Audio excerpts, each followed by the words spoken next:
This is a download from Rutland Radio. Hello, and thank you for downloading the Rutland Radio podcast from rutlandradio.co.uk. This is where you can hear the best bits from the last week. I'm Councillor Richard Foster, and I'm lead member for Children's Services for Rutland County Council. So has the library refurb lived up to your expectations? Oh, very much so, very much so. We had a pretty antiquated, very large welcoming desk, which took about a third of the floor area. Because it was a 1970s building, it had quite a lot of asbestos and other stuff which had to be got rid of. It's meant that we've stripped it out. We've put new shelves in as well, some excellent lighting, and it's now a very, very good state-of-the-art facility. So why was it needed? Because of the age of the building. We're talking, 30, 40 years old, wear and tear, and the old problems of having to get rid of asbestos, as I've said. We also, because we have a very large footfall, 95,000 people come to visit the library every year, and we wanted to make sure that when they made that effort, they got good value for money. Now they are getting it. It is really a very good facility. Now, there was the overspend, the approximately £300,000. So how is it going to be made sure that it's used to its potential and worth the money? Well, it's proved to be already. It's proving to be very good value for money. You talk about an overspend. I think it was more the initial estimate wasn't as accurate as it should have been. But looking back, having spent nearly £1 million, yes, on both the library and the children's centre, we can truthfully say that if we had it all to do again, we definitely would, because we've got outstanding value for money for both facilities. Now, the Children's Centre, what facilities does it have? Well, we've got a very large play area inside. We've got a wet play area inside, so the children can get as wet and have as much fun with warm water as possible. We've got an outside play area, which we never had before. So again, when the weather is more clement, less windy, and not raining, the children will be able to play outside, which is what every child would like to do, of course. That said, we're hoping to build something, a couple of little chalets, shall we call them, out there, so that if it is raining, they can still play out, but under cover. In addition to that, for our older children, and young people, we have got a very good kitchen with two state-of-the-art cookers, where independent living skills can be taught. So it's not just cooking, but also dishwashers and a washing machine. When teenagers, especially our care leavers, those who've been in foster care but are leaving into the big wide world and living on their own, we'll have a facility here where they can be taught how to cope on their own. And also with that as well, what used to be called domestic science, so marketing, making sure they get best value when they go shopping, and all of that kind of thing. So it's not just for the little tots and toddlers, this children's centre, it's for all our young people. And it's moved from Catmouth to Oakham, so how does it compare with the old building? Well, the old building and our hosts did look after us at Catmouth, but because it was part of a secondary school campus, it was literally squeezed in on the ground floor there, very hard to find. Quite a long way out of the town, so Mum with the buggy had quite a long walk, and again in inclement weather that's not great. Whereas now, of course, we've not only got a central location that's accessible by bus or very, very close to the car park, and we've got spaces reserved for mums and dads bringing young people to our facility in the museum car park, but it's close to shops, it's next to the library as we've said, and it's not only positioned well, but it's a wonderful space. And you've been here this morning, Lydia, you've seen it. It is a really light, bright area which will be attractive, and people will want to come here to avail themselves of our services. So you've got some spaces reserved for people, parents with their children to come here, but there is limited parking in Oakham. So do you think that that will hinder the Children's Centre being used to its full potential? No, I don't. If there are problems parking, of course, the fact that the children's centre is on the bus route and central to the town, means there's an alternative that mums, young families can actually come in on the bus, do a bit of shopping, visit the library, come and avail themselves of the children's services, all in a oneer. So it's going to be much easier and better than it ever was. And so it's open to everyone. Do you need to be a member or anything to come here? No, absolutely not. If you're you're in a citizen of Rutland, we we register all young people, children and young people at birth. Once they're on the register, they mum and dad can bring them for things like antenatal work, for breastfeeding advice, for example. In the early years, the district nurses come to weigh the children and talk about their development. If there are any problems with speech therapy requirements, then that can be done here. There are private rooms, one of which we're sitting in now, where confidential interviews can take place to plan the best therapies and treatments for our youngsters. And it's all together a very, very usable space. And I read on the council website that the refurbishment is aimed to serve the county, the library to serve the county for another 25 years. Do you think libraries will ever become a thing of the past?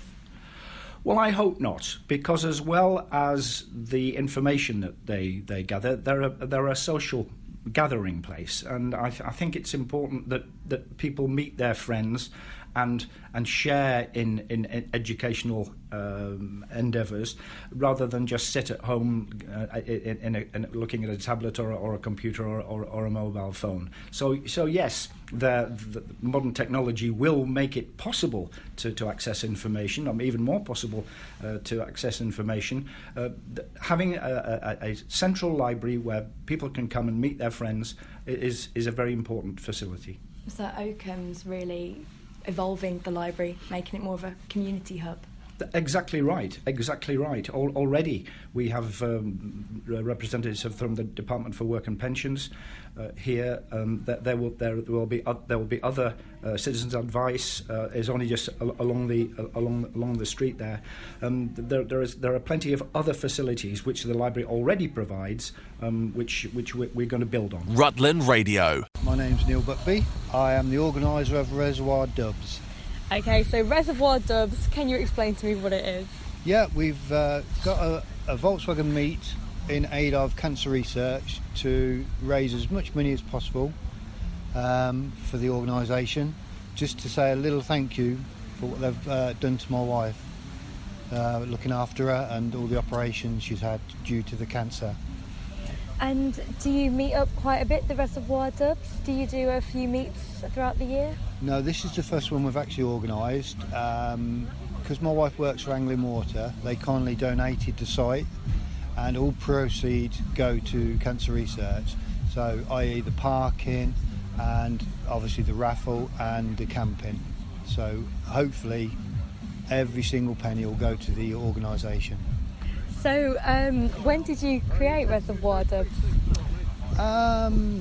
About 8 months ago, after my wife, she's already had one operation where they removed half a lung due to cancer, and then we discovered she'd got 2 brain tumours, and me as a husband couldn't really do anything for her apart from be there, so I thought I could try and help raise money for cancer research. And with something that you love, so I'm guessing you love Volkswagens. Oh yes, certainly. I've had one for a few years now, and I know the scene is really big. So I knew if I organised something, the Volkswagen scene would come together and raise a lot of money. Does your wife like them as well? Oh yes, yeah. yes. And what sort of Volkswagen do you have? I have a T5 at the moment, a 2006 T5 camper. We go away just for weekends in it at the moment, because obviously she's still having treatment, so we can't get away as much as we'd like. But she's up here at the weekend with us, and she's just done the dinner for everybody. Lovely. And do you think this would be some sort of event that you might try and keep up? Hopefully, yeah. I've already been asked by a few of the dubbers that are here today whether there will be one next year. I will know a bit later. I know we've already gone past our target of £1,000 that we wanted to raise. I think it's nearly up to 2,000, and I think yes, the answer will be definitely yes. There will be another one next year. Highlights from the past 7 days, the Rutland Radio Podcast. So this morning there was a service at Malcolm Sargent's grave at Stamford Cemetery to commemorate 50 years since he passed. And Reverend Mark Warwick, Dean of Stamford, Reverend Andy File, Stamford Methodist Church, they both led the service with the Stamford Endowed School Choir, Malcolm Sargent Primary School Choir, readings, and also Stamford Brass. Malcolm Sargent, passing 50 years ago today, left the world with a musical pause, like the stillness of the ending of a concert.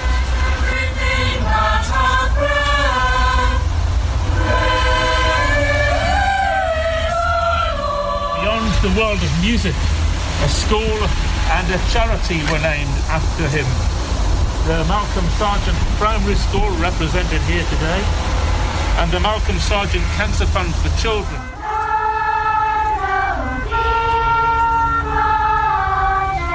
Sir Malcolm lived through 2 world wars and countless events of national and international significance.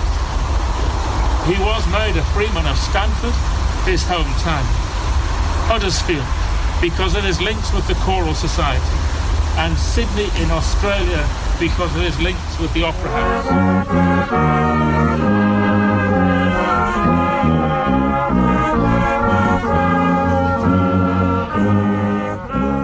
A lovely way to tribute the late Malcolm Sargent, and there was also a special guest there, his secretary Sylvia Darley, who's 94 years old. Oh, I thought it was very moving. I've never been to a service of commemoration after 50 years. I don't think many people have memories in that way, unless they're a member of the royal family, really. But it's like, and the sun came out at the right time. I wanted to clap, and I decided, no, you can't clap, there's singing. Might be not quite the right thing to do. So what was Malcolm like as a person? Oh, he's charming, always full of funny stories. But of course, if you're working, you had to be on the ball. That's Sylvia Darley, Malcolm Sargent's secretary. A few things that you might not know about the man. His real name was Harold Malcolm Watts Sargent, but Penny Rowley, a volunteer guide at the town hall in Stamford, she's the expert. He wasn't actually born in Stamford. When his mum was pregnant, she either went to visit or actually went to stay with a friend called Amy Watts at 10 Bath Villas in Ashton in Kent. And that's where Malcolm was born. I mean, obviously they came back to live at Wharf Road, but the Watts in his name is thought to be because of Amy Watts, who mother went to stay with for her confinement. He apparently went to school at a very early age, at 3, but then school was just on the opposite side of the road, and Mum had another little one, Dorothy. Malcolm obviously did very well in life, but his sister Dorothy also did, because she became the first female personnel officer of Barclays Bank in London. How did he actually get to be famous? Well, when he was at Melton Mowbray, Sir Henry Wood, who formed the Promenade Concerts, he used to do a series of charity concerts across the country, and it was customary to invite a local person to compose a piece of music for Wood to conduct at these concerts, and he was doing one at De Montfort Hall. And he asked Malcolm if he would conduct a piece as a local person. But 2 weeks before, he still hadn't presented it to Wood, and Wood was apparently not too happy about this and said, the damn chap will just have to conduct it himself. Which he did. And the rest, as they say, is history. Rutland Radio. Tony Story. How do you think today's gone with the service this morning? I think it went extremely well. There was a lot of planning, and of course the only thing you never know about is the weather, and the weather sort of did us proud. I thought it might rain in one point, but nevertheless it didn't, and it was reasonably warm. So yes, it was very good. The choirs were absolutely brilliant, both choirs. I've not heard such nice music in such a casual atmosphere for a long time, and it was very nice. So why is Malcolm Sargent special for Stamford, or special to Stamford? Yes, well, of course, he lived here for a long time. We've got a blue plaque on his house where he lived. Went to Stamford School. He's just a famous name for Stamford, and not many towns get many famous names, and we're very lucky, and we appreciate that. Yeah. So do you have any favourite piece of the memorabilia? Oh, that's a good question. I helped, in fact I led the group of people that made up our Malcolm Sargent room. So I've seen all the pieces a few times. Some of the photographs are really, really good. As a photographer, I appreciate he was in a certain place at a certain time meeting quite a lot of famous people and well-known people and people who had achieved. So they're quite interesting, the photographs. It takes a long time to go around that room, and I haven't covered it all even now. But I go in every so often, have a look, pick up another item, and yeah, wonderful. We're very lucky to have that collection.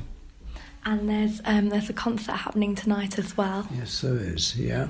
We're off to Stamford School, very appropriate, where we'll listen to the service bands and I think partly the school orchestra. So together they'll make a jolly good presentation of music. Seen them before, very good, and I think it'll be full. Lovely. Full house. Rutland Radio's Best Bits on the podcast. Adam Cade, and I'm chairman of Stamford Community Orchard Group.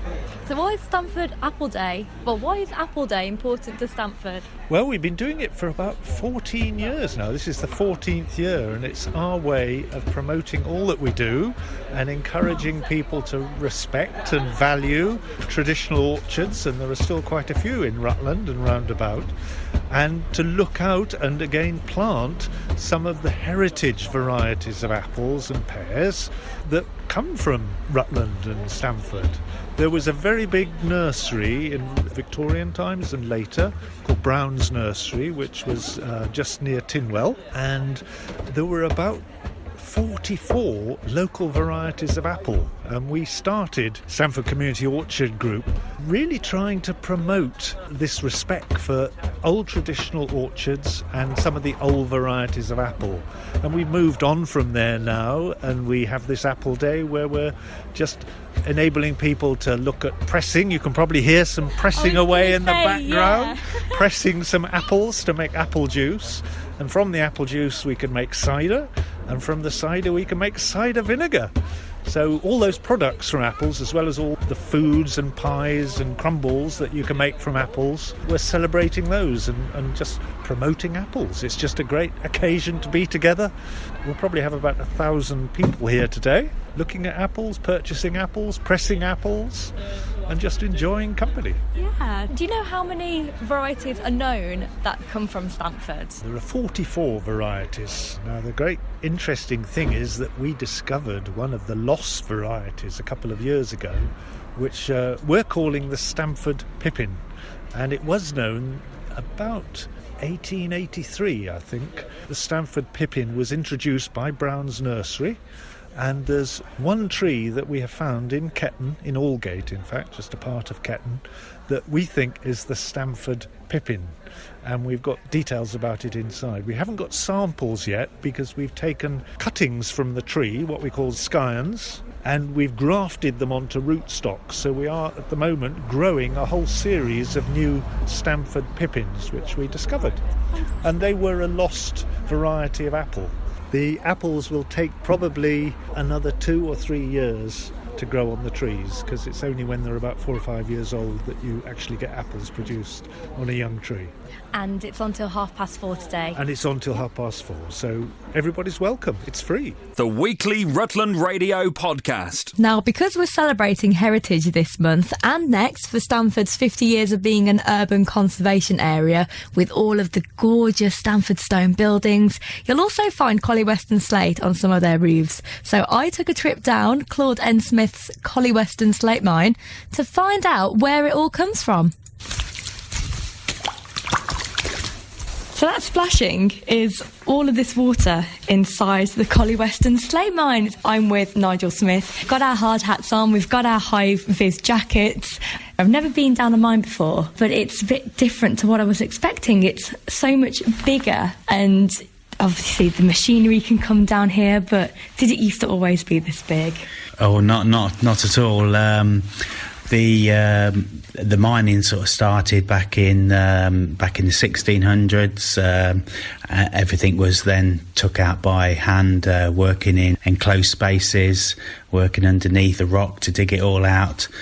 So it's certainly nowhere near as spacious and easy working conditions as what it was then. So much history in mining, and you've even got the old mine shaft that's still here. Yeah, we've still got the old mine shaft, and that's used for the emergency exit route, and also for the bats to use that we've got in the other side of the mine, and we're not disturbing them. So mining down here for the Collie Western slate, it went until the 60s, didn't it? And then it closed in the 60s.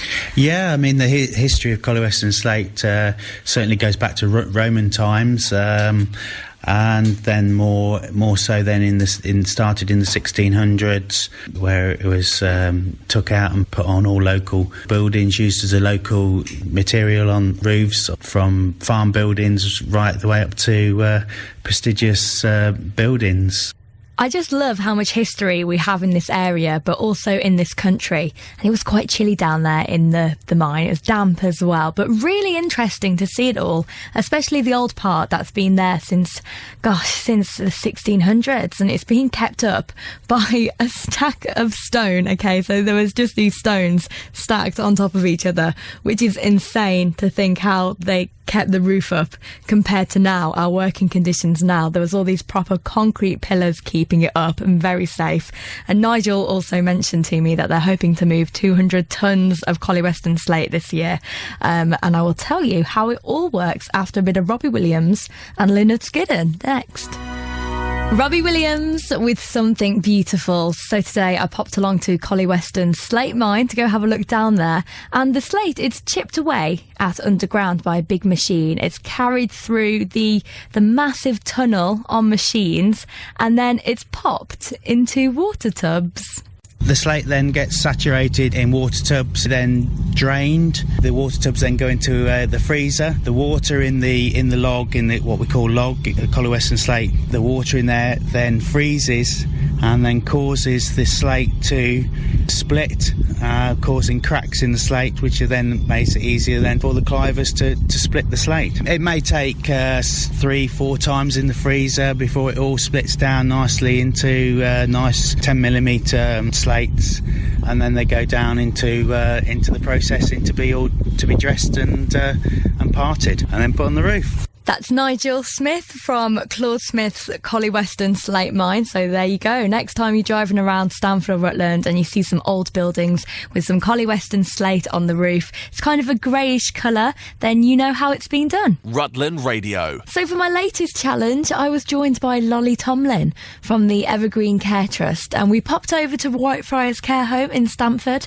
I'll let her explain what we got up to. We do hands and nails for the residents that are here. It gives them an incredible boost, and quite often when people get elderly and they're in places like this, they're not touched very much.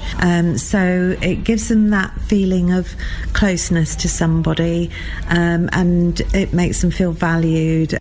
I got to be part of the pamper team to give the ladies and gentlemen at Whitefriars Care Home a little bit of TLC, and a lovely lady named Ronette agreed to be my guinea pig. So I'm going to paint your nails for you today. Do you trust me? I'll show you this hand. That's how I can paint my nails. So do you think I'm going to be good enough to do yours? Oh, yes. Good. So what colours are we going for today? The blush pink, do you call it? And the multicoloured sparkles. Sparkles. I'm really glad that I've been partnered with you to do your nails, because I'm a big fan of sparkles. And you're a big fan of sparkles. Oh, I am. And when we got here, you already had some sparkly nail polish on. I really show it off, you know. When I'm with people, I brush my hands around. Yeah. So when you have your nails done, how does it make you feel? Oh, special. really makes me relax. Something so simple, but it just gives them that boost in the care home. And to be honest, I did get a bit of nail polish on Ronette's finger rather than her nail, and a bit of fluff on there. But apart from that, I think she was pretty happy. Well, she looks chuffed with her sparkly pink nails on the photos, and they match her dressing gown as well. First class colour coordination there. And I have popped the photos on our website, rutlandradio.co.uk, in my Leave It to Lydia album. And if you've got a task, or if you just need a little bit of help with something, an extra pair of hands, then I'm always here for you. Just drop me a message, studio@rutlandradio.co.uk. Well, that's it for this week's Rutland Radio podcast. If you have any comments, you can email us via the website, rutlandradio.co.uk, and we'll have a new version on our website from Monday. This is a download from Rutland Radio. For more information, go to rutlandradio.co.uk. This is a download from Rutland Radio. Hello, and thank you for downloading the Rutland Radio podcast from rutlandradio.co.uk. This is where you can hear the best bits from the last week. So describe what we have here. Is this a standard Mini? It is. It's a normal Mini that we're carrying around, and we've put a pole through the front and rear wheels, and there's about 11 of us that's going to carry it around. And have you done any training for this? Some of us go to the gym, some of us don't, so we're just going to support each other and get around as a team.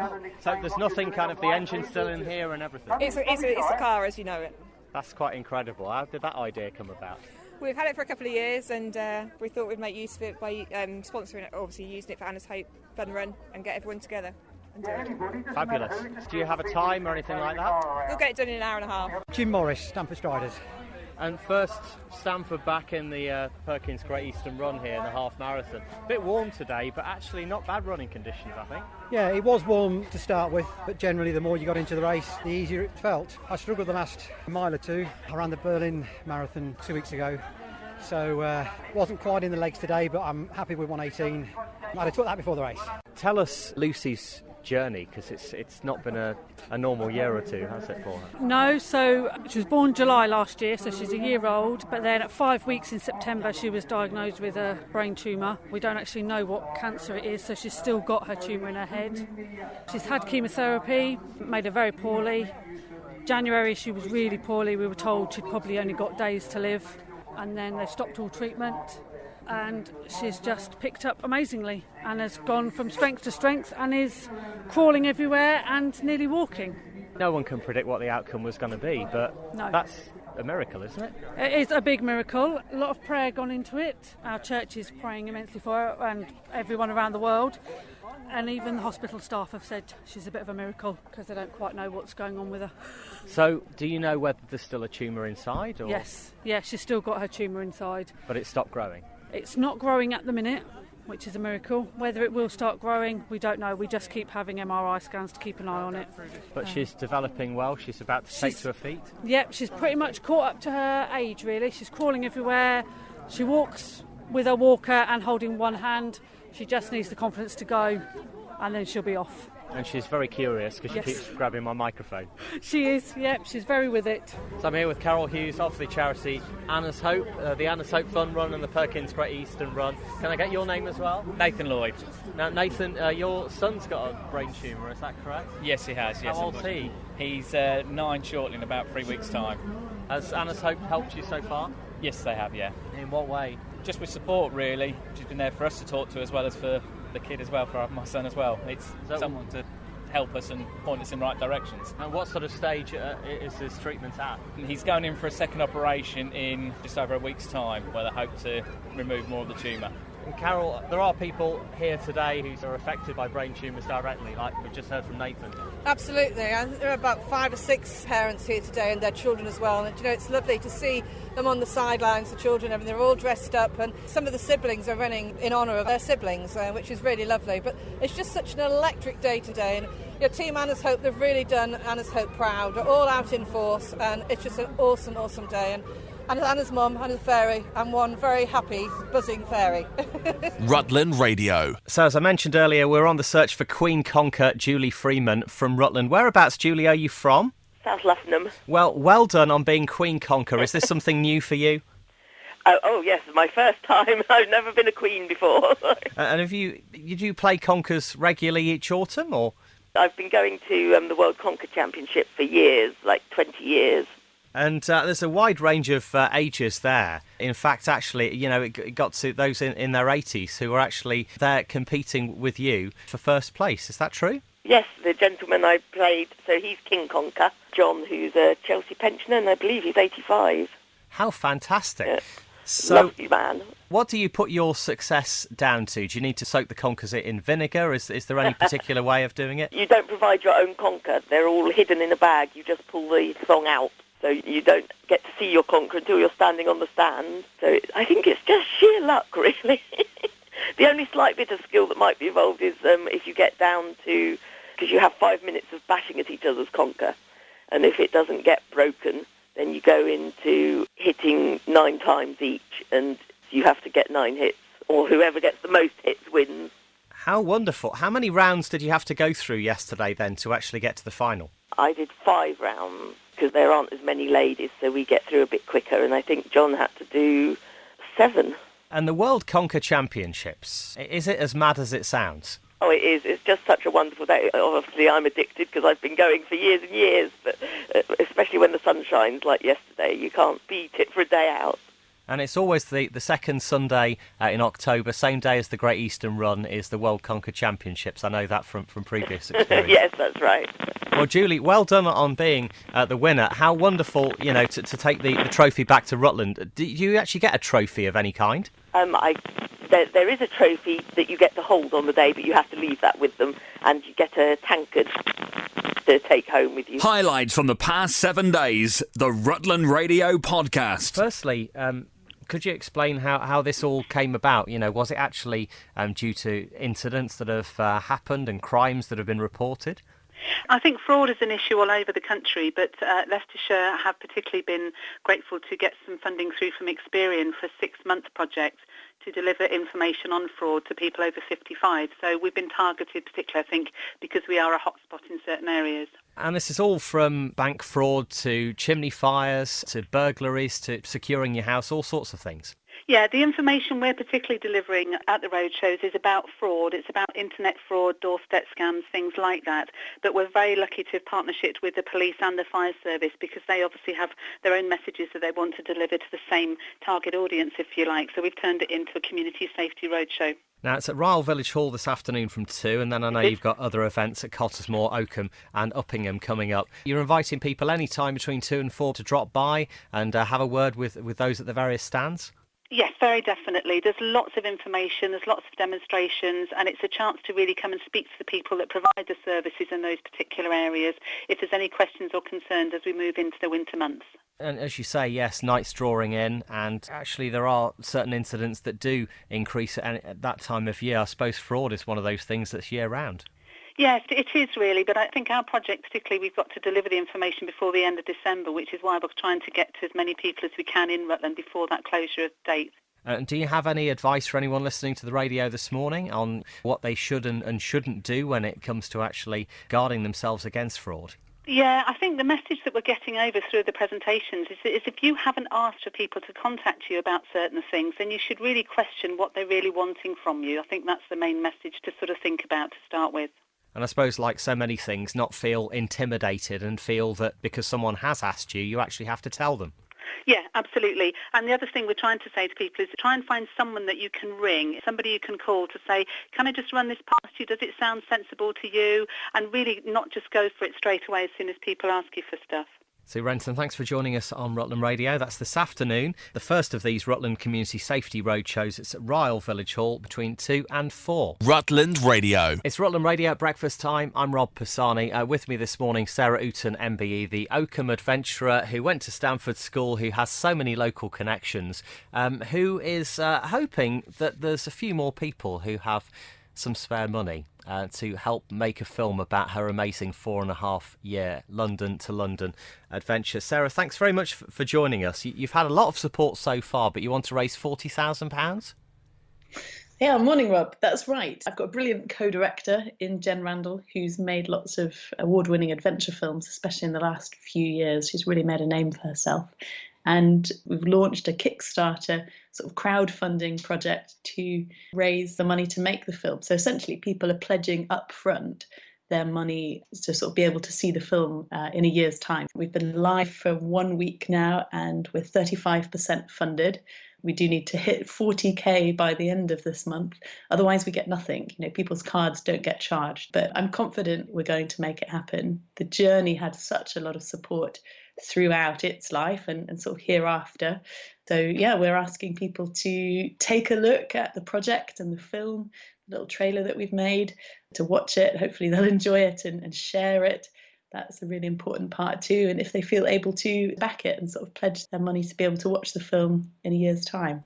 So whereabouts will the film hopefully be shown if it does get made and does get that funding? How long will it be? We're going for a feature-length film. It'll be sort of an hour to an hour and a half, most likely, but that we don't know until we sit down and go through all of the footage. And it'll have a mix of homes, really. First of all, people will be able to download it online, but we'll do various screenings, so locally, sort of in Stamford and Oakham, and also at film festivals. That will be a really important outlet for us, is to enter it into film festivals. Hopefully it will do really well and go on tour with some of those film festivals like the Banff Ocean Film Tour, the Kendal Mountain Film Festival Tour. But we'll look at maybe a deal with broadcasters at some point too. So our goal is to share the story as widely as possible, because we believe that it's a story and a film that's going to hopefully sort of inspire and empower as well as just entertain. Now, anyone who's read your book or been to one of your talks locally will know there are so many tales to tell. And just having seen some of the video clips that you've shown and the pictures you've painted in words, must know, as you say, it was just an unforgettable adventure. Oh, it certainly was. And it's been really joyful and emotional and quite evocative for me to be going back through some of those clips at the moment as we pop out little nuggets to sort of catch people's attention, reliving moments that I'd sort of hadn't thought about for quite a few years, because you think I started the journey in 2011, so that's 6 years ago. So some of this footage that I'm watching was sort of shot and really just put to one side. So the process of making the whole film is going to be quite a journey in itself, I think. So if you'd like to find out more, then you can find Sarah online ever so easily. You must be very humbled by the support that you've had so far. And, every time you come back to the area, the full houses that you have, the interaction you have with the audience who are just breathtaking by what you've been through. And you always make it so individual each time as well. Oh, certainly. It's been so humbling throughout the journey. I always say that the journey wouldn't have happened without everybody sort of coming together to sort of believe in it and support it. And so I'm really aware that it wasn't my journey almost. It was sort of a journey of everybody, really. And like you say, when I come back to Rutland and the Oakham, Stamford area, there's always just so much support. And I really love it because people perhaps know me better there than in other places where I give a talk, and they'll come and sort of tell me little snippets of how they followed the journey or how people remembered my father, and he died 11 years ago, so that's always really special. But I do feel a real connection to the area, and so the support of Rutland Stamford is really important to me. So if you have got a chance in the next 2 weeks to jump online, see more about Sarah's plans to make this amazing 4.5-year adventure into a film, and if you can pledge any money, then you never know, by the end of October you could actually get on the starting blocks for it. That's right. We're so excited, so excited. It's a little bit nerve-wracking as well, but we've got off to a flying start, and I'm hopeful that we can make this happen. Sarah Ooten, lovely to have you back on the show this morning. Thanks very much for joining us on Rutland Radio, and good luck for the next couple of weeks. I guess you'll be watching as hopefully the total creeps up. Thanks indeed, Rob. That's right. Every time I leave the computer for a few hours, or when I go to sleep, I'm always excited to come back online and see how the total is changing. It's all been very positive so far, so we hope we can keep on that trajectory just by spreading the message as widely as possible. Rutland Radio's Best Bits on the podcast. I'm Matthew Lee, and I'm the leader of South Kesteven District Council. Yeah, so last night you had this big sort of meeting talk about economic plans, and basically, just kind of talk it through a little bit and what exciting ideas you've got for SKDC. Sure. So the council was meeting with the business community last night. 180 people from the private sector came to hear about how we're going to invest £40 million of council money to support the economy. It's really important to note that the public sector doesn't drive the economy, the private sector does, but we can support them and we should support them to grow the economy here in our district. I set out plans that benefit the district from every town all the way through to our villages. So we will be building new office accommodation for micro and small businesses in each of our towns. I announced that we will be building 2 new leisure centres in Stamford and the other in the Deepings. We just need to fulfil the potential and the opportunities in each of our towns. They are all very, very different and they all need a different approach. I launched Invest SK, which is a new inward investment company here for the district. It's here to help the private sector engage with the council to drive forward their plans. It's also there to help the private sector talk to one another. And most importantly as well, it is here to attract new businesses to our district. As well as the money thing there is really to kind of champion and give the area a boost. I think so. I mean, I love living here. It is an amazing area, amazing communities, but I don't think we're very good at selling ourselves, and we need to get out there and give people the benefits of whether they want to come and live here, whether they want to invest here, whether they want to work here. We have got to sell ourselves. Now, everywhere else is selling themselves, and we have got to rise to that challenge and say we are a fantastic area, and you should come and work or invest here in South Kesteven. But do you know what's also really important is we have lots of fabulous small companies that are growing in our district, and at the moment they grow to a certain size. There is no office accommodation for them, and they simply leave the district and continue to grow somewhere else. And we have got to correct that. We have got to allow space for companies to continue to develop and grow here in South Kesteven. Rutland Radio. So my name's Rachel Ibbotson and I'm one of the education officers for Leicester and Rutland Wildlife Trust. First of all, can you tell me what the Wildlife Trust does? Okay, well, Leicester and Rutland Wildlife Trust covers the 2 counties, and we look after 33 nature reserves, one of them being Rutland Water, and we look after them for the wildlife in the area, but we also do an awful lot of engaging people, helping them find out more about wildlife, and my particular role is mainly working with young people and getting them outside. The volunteering opportunity that we have at the moment is at Rutland Water. It's a Wildlife Watch volunteer leaders, and that involves working with our Wildlife Watch group that meets monthly at Rutland Water Nature Reserve.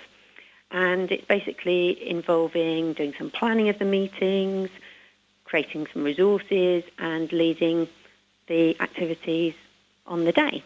And what sort of activities would they be organising? Okay, well, the types of things that we've had recently at Rutland Water are, well, their last meeting in October was all about squirrels. So they were looking at what do squirrels do in the autumn, gathering nuts, what are they doing, why are they doing it. And the next couple of meetings that are happening, so November, it's going to be Feathered Friends, so looking at garden birds. And why do you think it's important to inspire children to get out into the wildlife? Oh, well, we would like these young people to be not just potential the next David Attenborough, but also just enjoy being outside, finding out about wildlife, and everybody, we hope, will take that into their lives and basically be the people who will want to help us support and protect the wildlife in our 2 counties. So do you have to have any background in wildlife? Do you have to have any specific knowledge if you wanted to get involved? Okay, so enthusiasm for working with young people, but no specialist knowledge is required. A lot of the people who come and volunteer with us have basically an interest in wildlife and an interest in being outside. So if you're enthusiastic about those 2 things, then being a volunteer leader is may be something that you'd like to get involved with. We have a website which is www.rutlandwater.org.uk, and if they go to the volunteering page and look at Get Involved, you'll be able to find the latest opportunities for volunteers, which will have information about the Wildlife Watch volunteer leader role. The weekly Rutland Radio podcast. Alex Pask, Managing Director of Mintridge Events. Now, Alex Pask is from Stamford and she has been shortlisted for the National Women of the Future Awards. So, Alex, can you tell me more about the awards? Yes, certainly. So I've been shortlisted in the sport category, but the awards cover lots of different categories. Set up in 2006 just to really try and encourage kindness and collaboration for up-and-coming females within the UK. I was at the judging day yesterday, so I got to meet lots of different women from lots of different backgrounds, so lots of different professions, from lawyers, scientists to engineers, so a wide variety. It was really, really exciting and engaging day. Now, you've been nominated in the sports category, so what do you do? Yes, so I'd love to say that I'm a professional athlete myself, but I'm not. I take professional athletes into schools, so anything from primary up to secondary and further education colleges, and we deliver mentoring programs. So I have a team of ambassadors, so 28 ambassadors from a variety of different sports, different backgrounds, that deliver mentoring programs ranging from school assemblies and coaching clinics to follow up one-on-one mentoring with some of the students as well. So it's a really exciting initiative, something I'm very passionate about. And why are you passionate about it? Sport has always been really important for me, particularly when I was growing up. I think it's incredibly powerful as a tool of whether that's breaking down social barriers. I think particularly today with something as significant as Mental Health Awareness Day, I think it's great for helping various people with mental health problems. It just has so many powerful messages that I've got a real incentive to push it out and get it into as many schools as possible, and young people, whether that's just some enjoying physical activity or helping and supporting up and coming talent. Now, as it is National Mental Health Awareness Day, how do you think sport helps people if they have if they're struggling with mental health? And it varies from people to people. It could be socially joining a team, just helping them break down those social barriers that they might face. It could be going out for a run, releasing those endorphins. So there's such a wide variety of ways, and it could be helping people to realise that they're good at something, and building in the confidence in so many ways there as well. So back to the awards. How many people are in the sports category? So there are 5 of us in the sports category. So I met a few of them yesterday. They are all fantastic. All again from different sports, different backgrounds, and different ways of getting to the awards. So I'm just amazed to be shortlisted within such fantastic company, really. And when's the awards happening, the ceremony? So we have the awards on the 15th of November, so I've got a little bit of a time to wait now until I find out. But we'll be heading down to London with my family for the awards, which will be a great evening. Very nice. Where is it going to be held in London? They're having it at the Hilton on Park Lane. Ooh, very nice. Well, best of luck. Highlights from the past 7 days, the Rutland Radio podcast. So I'm with Connie Taylor down at Victoria Hall in Oakham, and you've got your pottery display out here. So what got you into pottery? Well, I haven't got an art background, but I've always been artistic. So I've got a degree in business, and I worked in business up until about 5 years' time, or 5 years ago, when we had children, and I just gave up work for the sake of the family. And, I stayed at home with the children, but soon realised it wasn't enough. I started to draw, I started to reconnect with my artistic side, and I drew on ceramics, but it was ceramics that I bought myself. and people liked it, but at the same time I just felt that I was limited in the choice of shapes that I could buy. I wanted to create my own ceramics, and that's where I decided that I was going to buy myself a kiln, that I was going to learn how to do pottery, and that I was going to draw on my own ceramics. Now, what I didn't expect was that pottery is just so much more. So I actually found that I don't need to draw on the ceramics, that I can use glazes, I can use different techniques for surface design, and I also found it was just a perfect outlet for me to have quiet time, but just, connect with people. I went to the Rutland Adult Learning Centre. I started with one of their workshops and just bundled up with a bunch of people who loved making, who loved glazes, who loved colours, who loved shapes, and I've made lots of friends there. So my exhibition here today is it is play of colour, I think, and it's just to show the kind of different things you can do with pots. But what I enjoy particularly is when people come in and we start talking about the pots, and just to share the passion, just to share the surprise that pottery can be, the shapes, the way you can feel your way around a pot, how the whole process of creation and all the many, many opportunities you have in creating a beautiful piece. Rutland Radio. My name is Berenice Parker. I'm 56 and I'm a retired cardiac nurse. So, Berry, can you just explain to me what glaucoma is? Basically, it's high pressure inside the eyeball, which unfortunately, if it's not detected, will put pressure on the optic nerve and can lead to blindness if not treated. So how does glaucoma affect you? Well, unfortunately, through me not taking my drops properly and not going to the opticians often enough, it's caused me to be blind in my left eye.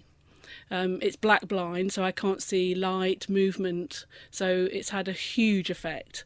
Not just physically, but mentally. I'm really scared of hurting my other eye or having problems with my other eye, because that would mean I would be completely blind, which is a really, really scary thought. And do you have any advice to people about caring for their eyes? Please don't put off going to the optician. It's incredibly important, because glaucoma, you can have glaucoma without actually having any symptoms. So you don't know that you've got it. And particularly if a family member has had glaucoma, it's even more important to get it checked. Even if you think that, because you're young, you're not going to have any problems, you can.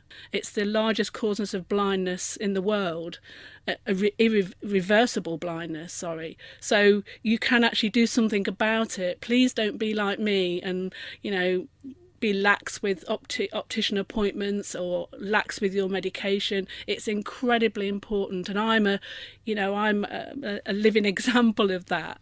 That if you don't take your medication, your eye drops regularly, and you don't visit your optician regularly, then you will go blind. Even floaters, people get some little floaters. That's how I started off. No pain, no visual changes, just little floaters in my eye. And, that's led to me losing my vision in that left eye completely. So losing your vision, how has it impacted on your everyday life, or losing vision in your one eye? Quite a lot initially. When you've got one eye, you can't perceive depth. So I was constantly tripping up steps and falling down steps. I also, it was mentally affected me as well. I was not very good in crowds, because I can't see much on my left side. If people were near me, I got a bit jittery, and if they're going to bump into me, or am I going to fall? So that has taken a couple of years really to settle down. It's also scary because I'm very aware of my other eye now. If I get any changes in that, I immediately go to the optician to get it checked. Unfortunately, with my eye being black blind, it's now in the process of what the hospital tell me is a dying eye. So because it's not functioning at all, it's actually becoming weak and it's incredibly painful. What happens is the front of the eye, because the pressure inside is so great, it tears the front of my eye, and that causes infection to get in. At the moment, I'm on quite a lot of medication for prevention of infection, I'm actually on steroids to prevent inflammation. I am with Moorfields Hospital in London, and they're going to review me to see if it's worth taking the eye out. Because it's not got any use now, but it is causing me quite a lot of discomfort. Rutland Radio's best bits on the podcast. So I'm joined by Paula Radcliffe, MBE and world champion athlete, and also TV's Dr. Radha Modgill. So how are you both? Really good, thank you. Good, thank you. Good. So Paula, as an athlete, I see you as very fit and healthy, no complications or anything, but even you fall into a category for the flu jab. Yes, I do. I was diagnosed with asthma when I was about 14. So since then, I've kind of been learned very young to control and manage my asthma, but also the fact that it does put me at risk should I get any kind of cold of developing something like bronchitis or pneumonia. So by getting the flu jab, I minimised that risk, and it was one of the reasons I wanted to team up with Sanofi Pasteur on this one to encourage everybody who falls into one of those at-risk categories to take up the opportunity. No, it's not something that you would assume straight away that because you've got asthma you would be in a risk category for a flu jab. No, but I think it's something you quickly learn, particularly if you're taking part in sport of any kind and you have asthma, that if you do get a cold, that the risk of that going down, as it were, you're breathing in deeper, it just going down and irritating, inflaming your lungs, and you're getting bronchitis, is much greater. So the first couple of times it happens, and then after that you kind of quickly learn just to stay indoors when you get any kind of cold, so that it doesn't develop into anything more serious. But by taking the advantage of the opportunity to have the jab, then you're minimising the risk of getting really sick and missing a lot of time that season. So why is it important for people, if they are in a risk category, to have the flu jab? What would you say to someone? I would say it's pretty much a no-brainer, really. The amount of time and discomfort that you will suffer if you pick up flu is huge, and it can affect everybody's career and family life and health and immune systems compromised for the rest of the winter. So if you can get the vaccination, then that is just going to minimise. Of course, it's not going to completely rule out the fact that you're going to get sick, but it will really minimise the fact that if you're picking up something serious like flu. So, Dr. Radha, why is Paula and people with asthma, why are they at more of a risk of becoming ill if they getting the flu if they don't have their flu jabs?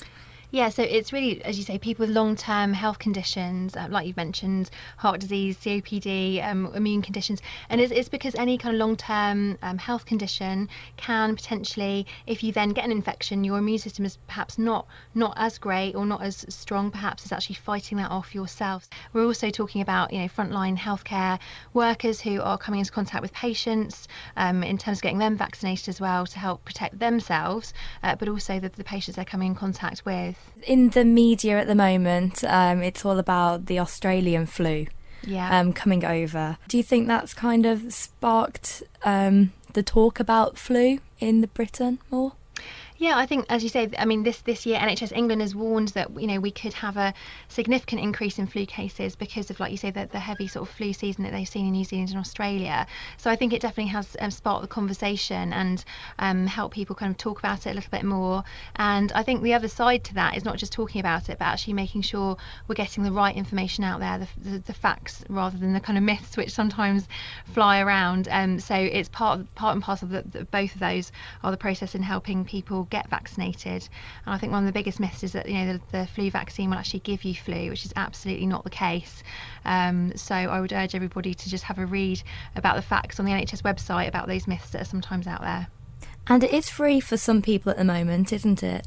That's right, yes. So anyone who's in those categories, that again you can have a look at on the NHS website, but we're talking about over 65s, we're talking about under 65s with those long-term health conditions, people who are pregnant, healthcare workers. There are lots of other people as well, so have a look. But yeah, it's absolutely free for them to go and get vaccinated, and GP surgeries have already got the vaccines there in practices, so you can go and have those now. Rutland Radio. Adam Cade, and I'm chairman of Stamford Community Orchard Group.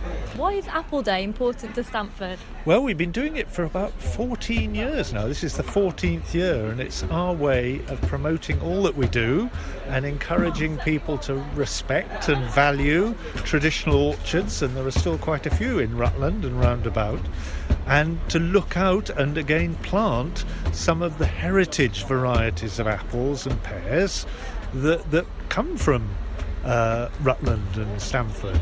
There was a very big nursery in Victorian times and later called Brown's Nursery, which was just near Tinwell, and there were about 44 local varieties of apple, and we started Stamford Community Orchard Group really trying to promote this respect for old traditional orchards and some of the old varieties of apple. And we've moved on from there now, and we have this Apple Day where we're just enabling people to look at pressing. You can probably hear some pressing away in the background, pressing some apples to make apple juice. And from the apple juice we can make cider, and from the cider we can make cider vinegar. So all those products from apples, as well as all the foods and pies and crumbles that you can make from apples, we're celebrating those and just promoting apples. It's just a great occasion to be together. We'll probably have about 1,000 people here today, looking at apples, purchasing apples, pressing apples, and just enjoying company. Yeah, so do you know how many varieties are known that come from Stamford? There are 44 varieties. Now, the great interesting thing is that we discovered one of the lost varieties a couple of years ago, which we're calling the Stamford Pippin. And it was known about 1883, I think. The Stamford Pippin was introduced by Brown's Nursery, and there's one tree that we have found in Ketton, in Aldgate in fact, just a part of Ketton, that we think is the Stamford Pippin, and we've got details about it inside. We haven't got samples yet because we've taken cuttings from the tree, what we call scions,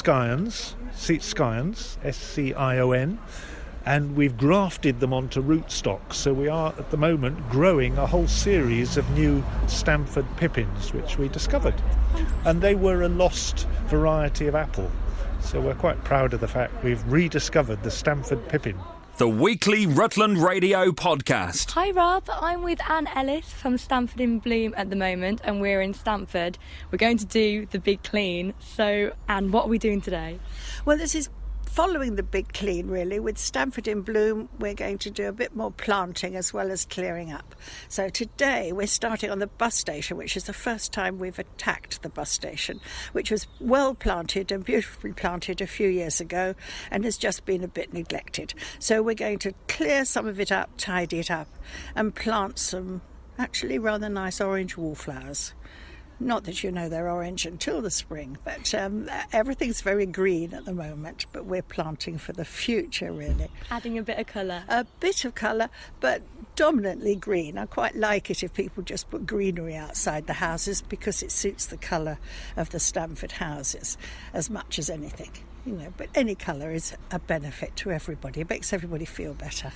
And it's looking very green down Castle Lane. You've cleaned that up recently, and you're going to get the school children involved as well. Yes, we're hoping that children from St Gilbert's School will come and help plant some scilla, which are little blue bulbs, down one side of the path. They're quite small. And on the other side, we'll probably plant some daffodils, keeping it very wild and natural on the other side, so it stays very green. So why is it important? I think it had got to a point... in the end of the winter, it doesn't look brilliant colour in the winter, the town, and it was looking very grey, and there were a lot of dead flowers around, particularly outside the town hall, and it just made me decide we needed to do something. And I found out from East Midlands in Bloom how we re-entered a competition. Stamford had been in Stamford in Bloom, in East Midlands in Bloom competition over 30 years ago, and so it was time to do it and wake everybody up to taking part in their own town. It's just a pot on your own doorstep is all we're asking. I understand from the organisation it takes about 4 years to get established for everybody to start seeing the benefit and then taking part. Everybody goes to Uppingham and Oakham and tells me how lovely it is, and then I say we just have to clear up first of all, get rid of the filthy corners, and Big Clean has done that for us to a large extent, so we just have to follow that up and keep our own front doors clean and shop fronts clean and pop a plant out, and then it will all look a lot better.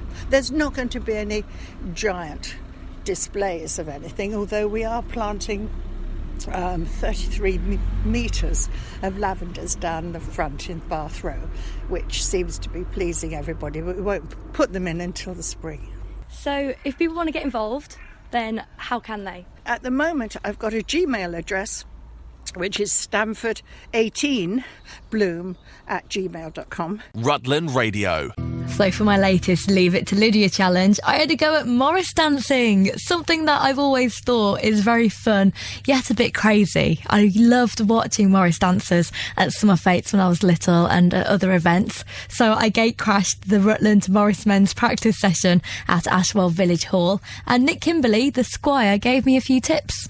It does look difficult, and some of the dances are quite difficult, but I think the main thing is to make sure that you're back in the right place at the right time. I think you can get away with not doing everything correctly with your feet as long as you're back in the right place at the right time. Most people won't even notice. And you even have sticks that kind of whack against each other, and I'm worried that I'm going to miss and I might hit someone. Yeah, it has been known. Generally it's pretty safe, but we do have injuries to our hands quite often, where people have missed the stick, missed sticking and hit your hands or fingers. Some gloves or something. No, you'll be fine. So I borrowed some bells, strapped them to my legs, grabbed a stick, and I joined in. And you know what? I had the best time. Now, Jonathan Ummer, he is a pro Morris dancer. He's been dancing since 1974 when the Rutland Morris Men were formed. He was one of the original lineup.